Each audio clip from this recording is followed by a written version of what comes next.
जनक भवन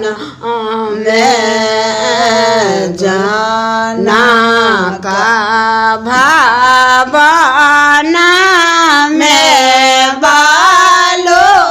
माजे के संग में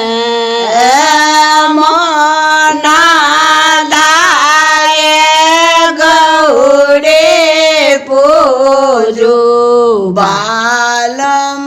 जी के संग में आसन लाओ जटा सिंहासन लाओ छन में मन लागे जो बालम जी के संग में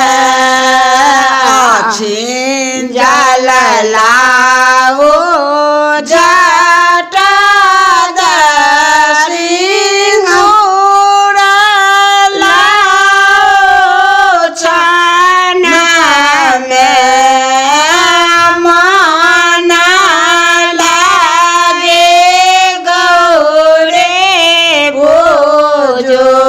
बालम जी के संग में फूल लाओ जटा बेल पत्र लाओ छन में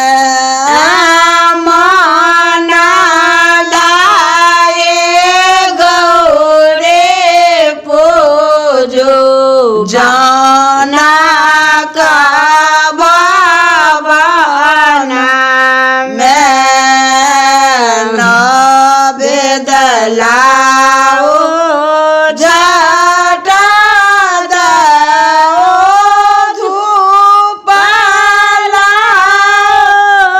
छन में नवेद लाओ जा